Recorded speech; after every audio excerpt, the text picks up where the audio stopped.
guys, welcome back ulit dito sa aking channel. At kung bago ka pa lang dito sa aking channel, please wag mong kalimutan mag-like, comment, share, at subscribe sa aking channel. So ayan mga mi, for today's video nga pala ay ayan, samahan nyo naman kami ulit ngayon maglibot dito sa Siargao. Ngayong araw kasi na to guys ay lilibutin namin ang mga magagandang pasyalan dito sa Siargao. Kaya naman ayan, nauna nga naming puntahan itong Magpupungko Beach Resort na kung saan ay dinadayo talaga siya ng mga apam dito sa Siargao. Sobrang nakaka-amaze kasi talaga maligo dito sa Magpupungko guys. Dahil kung kailan low tide siya guys, dun siya magandang paliguan. Kaya naman tara guys, pasok na tayo dito sa loob ng Magpupungko Beach Resort. Ayan, bali nagbayad na kasi kami ng entrance dun sa may labasan. Bali 60 pesos nga pala ang per head ng entrance dito guys. At kapag taga Siargao ka lang naman ay meron namang mga discount. Kaya tara guys, ayan, sakto nga at sobrang low tide ng dagat. Kaya ayan, maganda maligo ngayon kahit tirik na tirik ang init. Kaya naman ayan, bago nga ang lahat ay ayan, kain nga muna kami para may energy. Charis!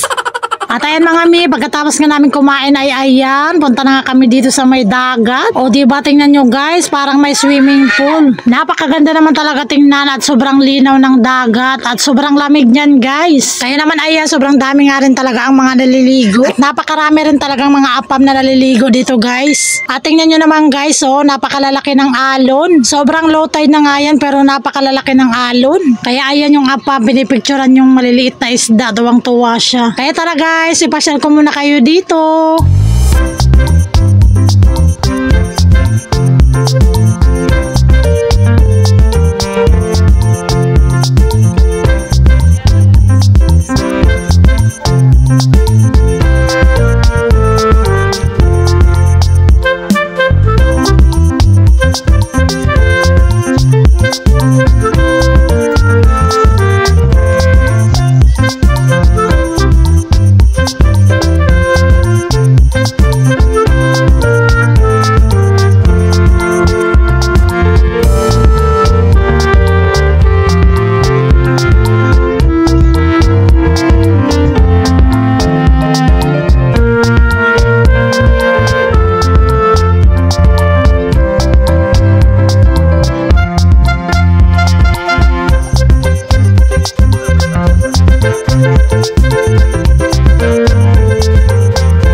Sige. Shout out.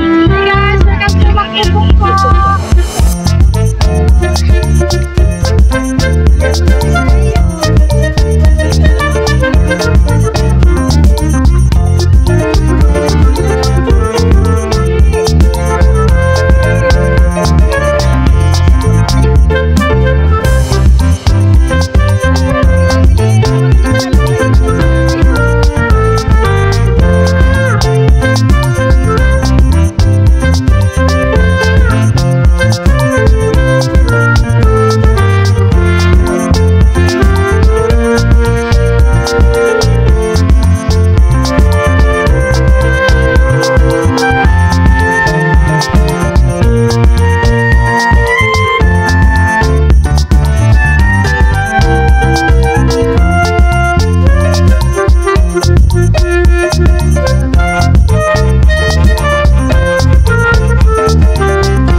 Tapos na nga kami maligo doon sa may Magpupungko Beach Resort. Saglit nga lang talaga ang ligo namin doon dahil nga lipat naman kami dito sa may Maasin River. Ayan, pagkababa nga namin dito ay ayan, napakadaming pala nagtitinda dito ng mga seafoods. Ayan, kung kilala nyo ang mga seafoods na yan, ayan, pwede pala siyang kainin kahit suka lang ang ilalagay. Kaya naman ayan, tara samahan nyo kami tumikim nitong mga seafoods na to guys. Ayan, pwede ka naman pumili dyan guys, maliit ba o malaki. Kapag maliit 5, malaki 10, tapos pinakamalaki ay 20. Kaya naman ayan, bumili na nga agad itong pinsan ko dahil nga tikim na siya.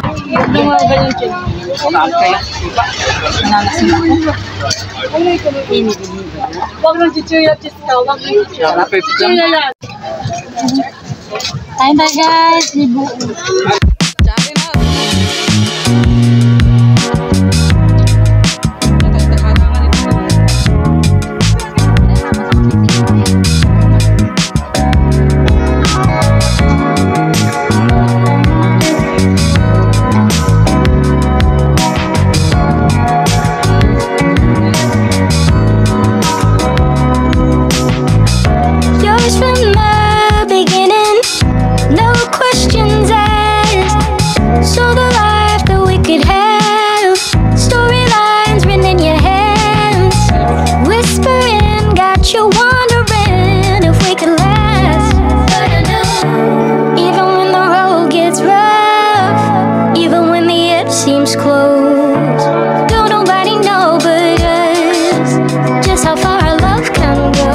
So yan mga mi, tapos na nga kami kumain ng mga seafoods. Kaya naman ayun, pumasok na nga kami dito sa may Maasin River. Ayan, meron silang pabangka. Kung gusto mong malibot ang Maasin River, pwede ka dyan. 600 nga lang, 2 tao. Kaya tara guys, pasok tayo at makiligo na lang tayo.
mi dahil nga meron silang patalunan dito. Kaya naman ayan, feeling malakas ang loob ko guys. Grabe, sobrang taas niya pala talaga at nakakatakot. Habang papalapit nga ako dyan sa dulo ay Diyos ko, nangangatog talaga ang tuhod ko at sobrang kaba. Pero dahil nga ang nasa isip ko ay talagang minsan lang naman to, kaya naman ayan, kailangan kong ma-experience. Hindi talaga mabubuo guys ang bakasyon ko sa Siargao kung hindi ako tatalon dito. Charot lang. Kaya let's go! O diba guys, nagpipiling malakas lang ang loob ko dyan. Pero sa totoo lang guys, habang umaahon ako ay nangangatog pa rin ako at kinakabahan. Kaya naman ayan, di ko na talaga uulitin yun guys. Nadala.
Nandito kami sa may mountain view. Ang ganda dito guys. So yan guys, pagkatapos nga namin doon sa may Maasin River, ayan, daan naman kami dito sa may Coconut Mountain View. Ayan, bali isa rin talaga ito sa mga dinadayo ng mga turista dito sa Siargao guys. Ang ganda kasi tingnan ng mga coconut dito guys dahil nga sobrang taas dito. Kala mo mababaw yan pero napakalalim. Kaya naman napakaraming dumadaan talaga dito guys para magpa-picture lang. Kaya naman ayan, pagkatapos nga namin mag-picture taking, ayan, lipat naman kami ng destinasyon. Dahil nga pupunta naman kami doon sa may Cloud9 at Apam Bridge. Kaya naman ayan, abangan nyo ang aking part 2 gala dito sa Siargao. Kaya naman hanggang dito na nga lang ako mga mi. Maraming salamat sa mga nanood at sumuporta. See you on my next vlog. Yun lang, bye bye. Sana ay huwag nyong kalimutan mag-like, comment at subscribe sa aking channel. Maraming salamat.